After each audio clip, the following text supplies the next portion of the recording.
পশ্চিম এশিয়ার যুদ্ধের আঁচ পড়েছে আমার আপনার রান্নাঘরে। এই পরিস্থিতি থেকে রেহাই পাচ্ছে না ধর্মীয় প্রতিষ্ঠানগুলি। এমনকি বহু ধর্মীয় প্রতিষ্ঠানে এখন দেবতাকে ভোগ নিবেদন করা হলেও ভক্তদের প্রসাদ বিতরণের প্রতি করা হয়েছে নিষেধাজ্ঞা। কোন কোন মন্দিরে এই নিষেধাজ্ঞা জারি হয়েছে, কোনো মন্দিরে ঘুরতে যাওয়ার আগে এই ভিডিওটি দেখে অবশ্যই যান। নমস্কার, স্বামী টকস উইথ সুদীপ চ্যানেলে আপনাকে স্বাগত। পশ্চিম এশিয়ার যুদ্ধের আঁচ পড়েছে আমার আপনার রান্নাঘরে। এই যুদ্ধের পরিণতি কী হবে তা নিয়ে চিন্তিত গোটা বিশ্ব। তবে রান্নার গ্যাসের এখন যোগান নিয়ে সাধারণ আমরা যারা গৃহস্থ মানুষ তাদের মধ্যে একটা চিন্তার ভাঁজ পড়ছে কপালে। তার কারণ গ্যাসের যোগান নিয়ে খুবই সমস্যার মধ্যে পড়তে হচ্ছে। আর এই পরিস্থিতিতে বেশ কিছু ধর্মীয় প্রতিষ্ঠান তারা ভক্তদের প্রসাদ খাওয়ানোর বিষয়ে নিষেধাজ্ঞা জারি করেছে। নৈহাটির বড়মা মন্দিরে প্রত্যেক দিন বহু দর্শনার্থী ভিড় জমান, তাদের প্রসাদ পাওয়ারও ব্যবস্থা থাকে।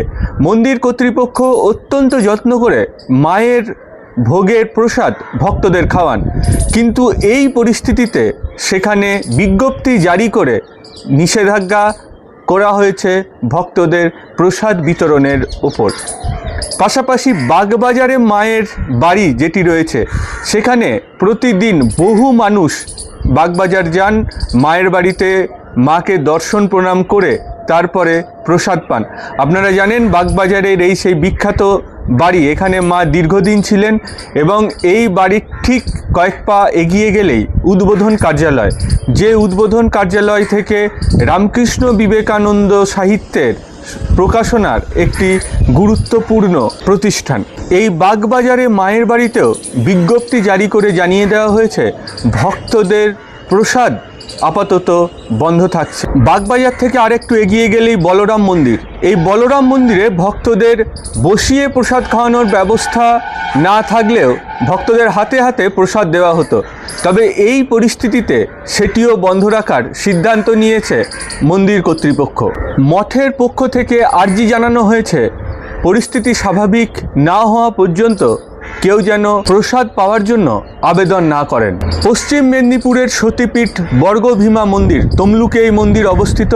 প্রতিদিন 500 থেকে 700 মানুষ এখানে প্রসাদ পান, কিন্তু সেখানেও এই যুদ্ধের পরিস্থিতির আঁচ পড়েছে। আর মন্দির কর্তৃপক্ষ সেখানেও আপাতত ভক্তদের প্রসাদ বন্ধ রাখার সিদ্ধান্ত নিয়েছে।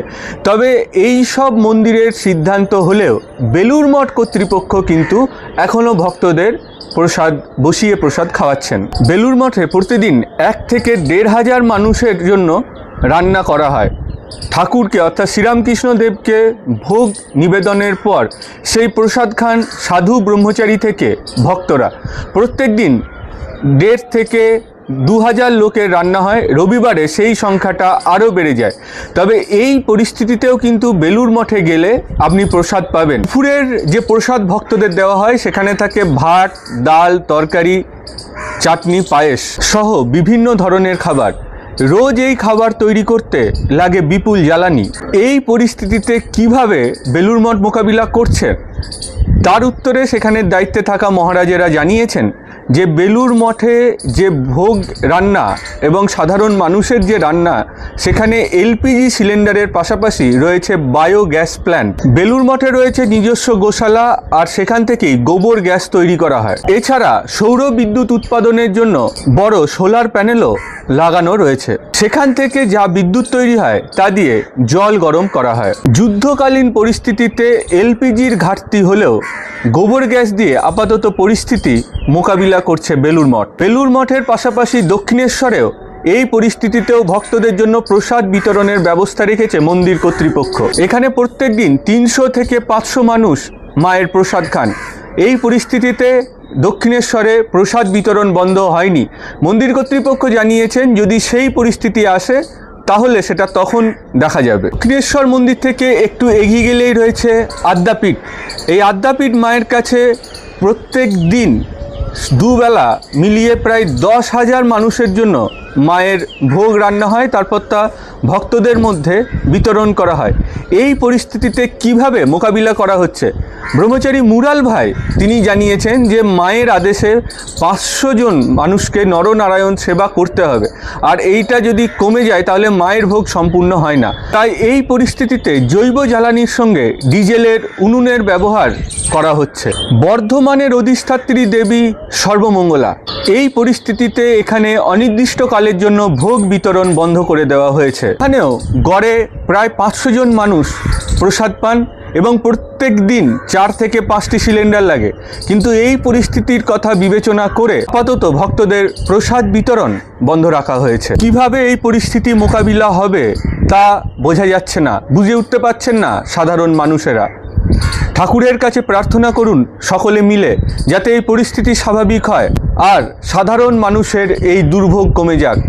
সকলে সুস্থ থাকুন, ভালো থাকুন, নমস্কার।